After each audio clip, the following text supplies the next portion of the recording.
चैन की सांस लेंगे। आप सबको आपके कार्य के लिए बहुत बहुत बधाई। आज की प्रेस कॉन्फ्रेंस अत्यंत महत्वपूर्ण मुद्दे की है और इसका संज्ञान लेना चाहिए। ये प्रेस कॉन्फ्रेंस 3 हिस्से में होगी। पहले हिस्से में मैं कुछ बातें रखूंगा, फिर हमारे सहयोगी, हमारे सहकर्मी अन्य शक्ति जी कुछ बातें रखेंगे और तीसरे हिस्से में आप जो भी सवाल पूछना चाहें, इस मामले में तो ये गारंटी है कि राजद आपके सवालों का जवाब देता है, प्रधानमंत्री जी की टीम की तरह ही। तो सबसे पहले मैं आपको कहूं कि कल चुनाव का छठा चरण, इसके बाद एक ही चरण बचता है। 5 चरण का मतदान हो चुका है।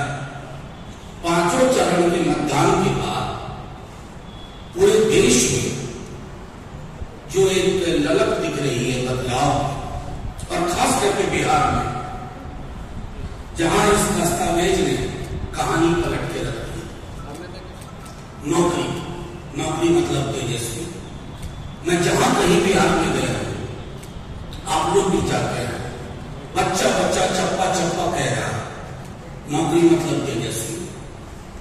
महिलाओं को 1 लाख प्रति वर्ष, गरीब युवा महिलाओं को अग्निवीर योजना में तब्दीली करके पुरानी व्यवस्था लागू करना, रेलवे की भर्तियां बहाल करना, 500 रुपए में गैस सिलेंडर, अब उसके आगे कुछ नहीं चल रहा। प्रधानमंत्री जी भैंस मंगलसूत्र से होते हुए अब यहां तक पहुंच गए हैं कि तुम्हारी टोटी ले जाएगा, बिजली काट देगा। दुनिया में किसी भी देश के चुनाव में आप वहां के बड़े नेताओं को कभी ये कहते हुए नहीं सुनेंगे कि टोटी काट लेगा, टोटी ले जाएगा, लोटा ले जाएगा, मंगलसूत्र छीन लेगा, भैंस खोल ले जाएगा। ऐसा लोग कब कहते हैं? जब हताशा आपके मानसिक संतुलन पे हावी हो। अब परसों कल कह रहे थे माननीय प्रधानमंत्री जी कि परमात्मा ने उनको किसी विशेष कार्य से भेजा है, मतलब दूत बना करके। यकीन दिलाता हूं, आप और हम में से कोई अगर ये बात अपने घर में बोलेगा तो घर वाले हमें डॉक्टर के पास ले जाएंगे। माइक का दूरी कर दीजिए।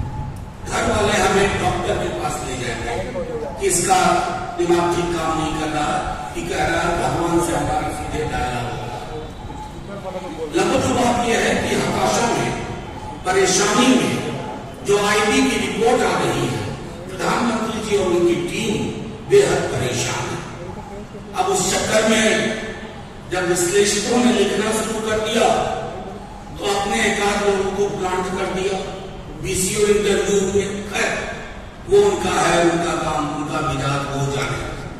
मेरा आज के संदर्भ में आपके समक्ष एक महत्वपूर्ण पहलू पर बात करना चाहूं। प्रधानमंत्री जी बार बार बिहार आ रहे हैं, तेजस्वी जी ला रहे हैं और वो आ रहे हैं, तो हुआ यूं कि आप लोग प्रशासन के अधिकारियों से भी बात करने लगे, गृह मंत्री जी बात करने लगे, हर तरह की चीज, मतदान से लेकर मतगणना, बाकी विस्तार में शक्ति भाई बताएंगे। लेकिन हम अधिकारियों से कहते हैं कि डरिए मत, किसी दबाव में मत आइए। ये किताब आपकी सर्विस बनाता है, आपकी सेवा शर्तें इसी से उत्पन्न होती है।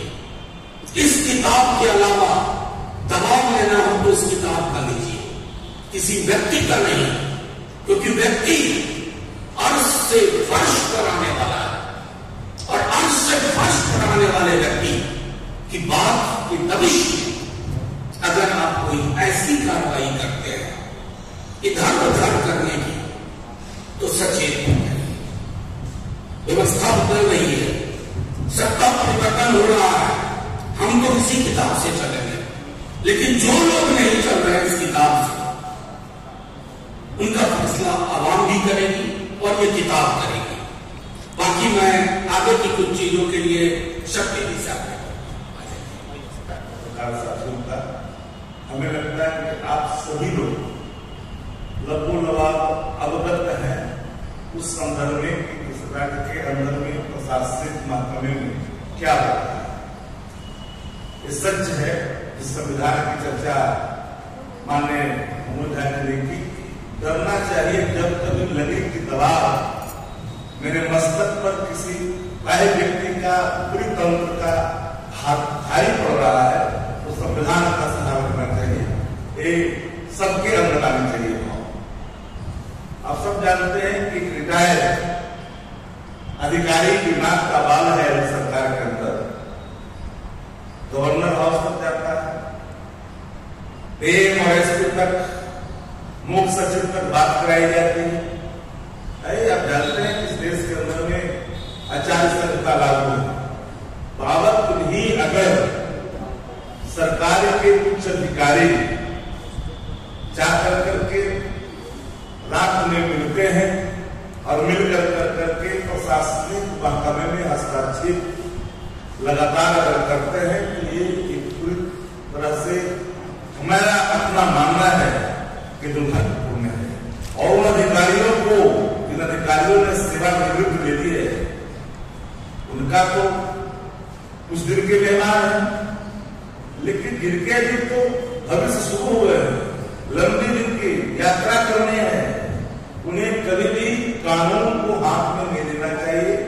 कानून अगर हाथ में दीजिएगा तो कानून के हाथ लंबे होते हैं।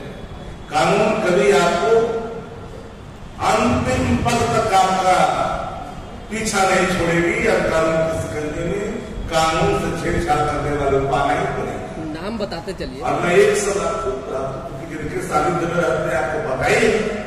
और हम लोग सरकार में जो लोग रहे हैं, हम लोग के पास ही कहीं न कहीं फीडबैक होता है। जो लोग अभी नए नए आए हैं सरकार में, जो लोग सरकार लंबे समय तक चलाए, उनको अनुभव है। हर अधिकारियों का कहीं न कहीं फीडबैक खुल करके सामने आ ही रहा है। कौन नहीं जानता वो कौन व्यक्ति है जिसके दबाव में क्या हो रहा है, कौन है सेवानिवृत्त व्यक्ति, एक व्यक्ति जानता है कौन जो है भवन जा रहा है।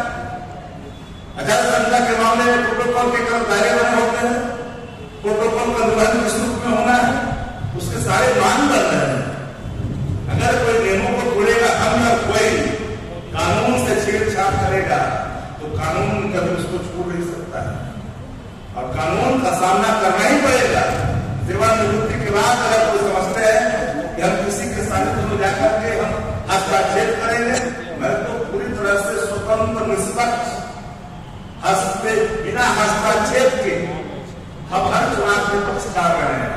किसी प्रकार का बाह्य दबाव चुनाव के अंदर, चाहे मतगणना हो या मतगणना के पहले चुनाव प्रक्रिया हो, इस सब चीजों में बिल्कुल निष्पक्षता का लगातार हमारा रहा है कि निष्पक्ष और हमारे नेता इसी भाव से काम करते हैं।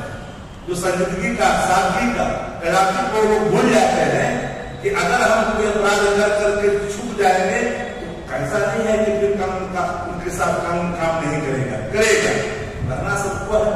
तो मेरा तो आग्रह है सब लोगों से, इन चीजों पर ख्याल करने चाहिए। जिन पर जो ग्रह नक्षत्र का प्रभाव है वो करें, लेकिन ग्रह नक्षत्रों का अगर 7.5 चल रहा है तो मंगल दशा आने में देर नहीं लगता है। इसका नहीं, शक्ति जी डर है नाम बताने में। नहीं नाम बताने में डर है, क्यों नहीं बता रहे? नाम बताइए। नहीं, आप पत्रकारिता कर रहे हैं, आपने बहुत अच्छा सवाल पूछा, लेकिन कुछ अनुसंधान आप स्वयं भी कर लीजिए। इन्होंने तो काफी इशारा कर दिया। उसके बाद